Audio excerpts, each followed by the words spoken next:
Do you want to know what makes love grow? What makes love grow? It's half of your deen, said the Prophet, peace be on him. Half of your deen. It's part of Islam, increasing your iman.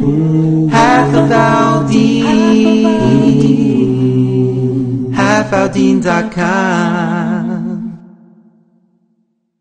If you ask most parents what's important to them, culture or Islam, of course they say Islam. But if you see their actions, you see the first thing that they compromise is Islam, and the last thing they compromise is their culture, and actions speak louder than words. In Islam, it's very important to be obedient to your parents. So much so that you have to listen to everything that they say. Except, of course, when they ask you to do actions that Islam forbids. Many parents, including the cultural ones, love the part of Islam where the kid has to listen to whatever the parent tells them to do. But what many fail to realize is that with this responsibility comes accountability. The problem is that there's so many parents that mix culture with Islam, label the whole thing Islam, and then tell their kids to follow them, while the kid thinks he's following Islam, but he's really following culture and Islam, which isn't Islam. The sad part is that Islam is taught as just a bunch of rituals. So what happens is these kids are raised going through the motions, and that's it. They just go through the motions.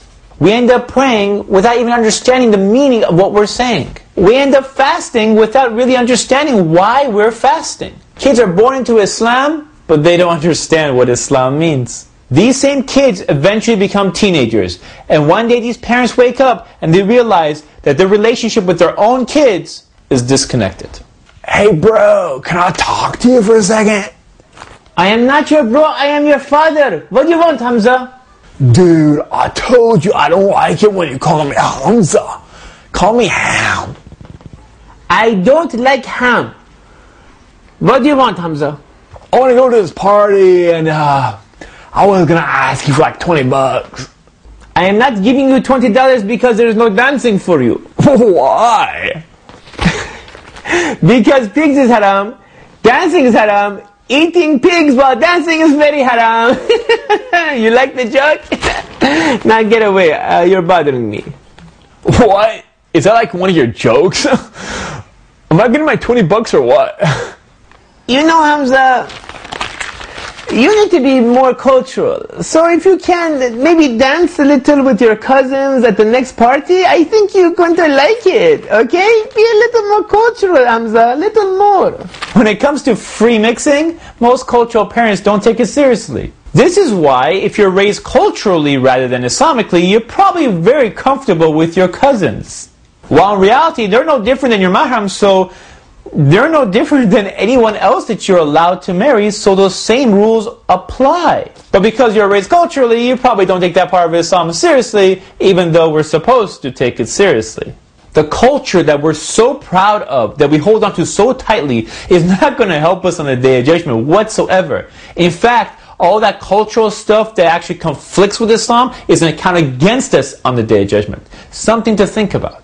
You see, when children are young, they learn by imitating. As they start growing older, they start thinking and start making decisions on their own that impact their identity. So as parents, it's our responsibility to give them the tools that they need so they can make the right decisions. When I became Muslim, I was intellectually convinced that this deen was the truth. I wasn't raised with Islam, so it was never really an option for me to practice or not practice because I didn't know anything about it. And because I was never raised with it, I didn't look at it as just a bunch of rituals or a bunch of things that tradition because my father did it and his grandfather did it. No. I got a chance to look at it deeply and see it through an intellectual way rather than just a spiritual way. Otherwise, being Muslim isn't easy, especially in the Western world where there's so much temptations going everywhere. Waking up early morning every day to pray, fasting the months of Ramadan, going through the hardships of Hajj, going through all the different things that we go through in our normal life. You have so much temptation all around you. So to be Muslim is very, very difficult. And this is why it's so important to be intellectually convinced that this deen is the truth, rather than just following it because everyone else is following it. And this is why it's important for you to investigate and learn about your deen, rather than just doing it because everyone else is doing it. All of us are going to go through trials in our lifetime. And how you do in these trials depends on how strong your foundation is. Your aqidah is your foundation. It is the core to your belief. If you have doubt in it, then you're going to have some tough times when you go through these different trials when your iman is being tested. Now, if your parents are like most parents, which are more cultural than religious, you can't use it as an excuse not to learn your deen. It's tough. It's really tough, especially with cultural parents. But remember, Allah subhanahu wa ta'ala is not going to put you through a trial that you can't do. And for the parents who watch my videos, you can't just drop off your kid once a week at the local masjid and hope that fulfills your responsibility of teaching everything he needs to know about Islam. It doesn't, because that's not enough. Especially when you don't practice it yourself and you want your kids to follow the parts of Islam that benefits you and not to follow the parts of Islam that conflicts with the culture, your culture, because that is joke. Joke! So for the parents that are watching, you'll notice that many of the kids today, they're going away from the culture because they found something better. They found Islam. As a reminder, Allah subhanahu wa ta'ala has ordered your kids to listen to you, but with that right comes an accountability, and you'll be asked on what you did with that right. Hey Dad, do you remember that time I was telling you about that dance a while back ago? Well, I never went.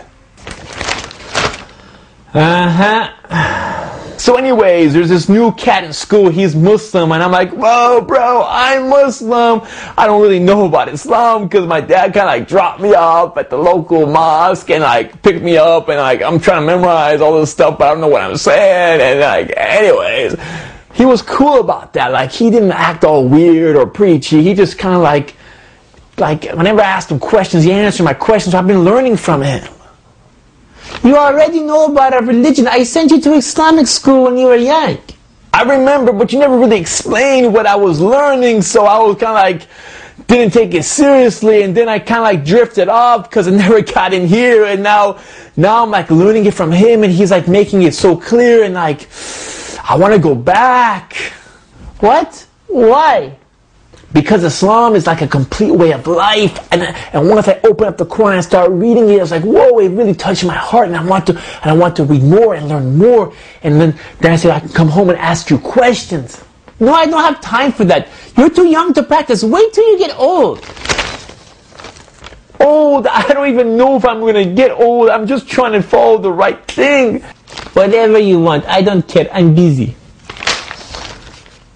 Dad, I'm not trying to bother you. I just want to ask you a quick question. Something's been boggling my mind. It's been bothering me. So I know you know Islam is the truth because when I was a kid, you used to tell everybody about it. And it was like, whoa, my dad's a great speaker. And then when I used to come home, I'm like, why isn't this guy practicing? He doesn't practice what he preaches. But I kind of like ignored it and just kind of like did my own thing.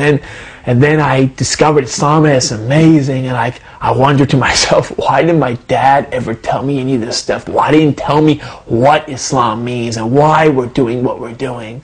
So I'm just wondering, the question I have for you, Dad, I'm just wondering, like when you stand in front of Allah subhanahu wa ta'ala on the Day of Judgment, and He asks you, why didn't you teach your kids Islam?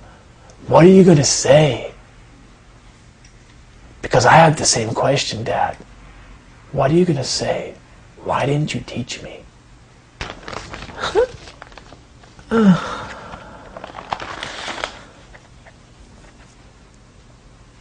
This is Ali reminding you just in case you forgot. This is Ali reminding you just in case you forgot.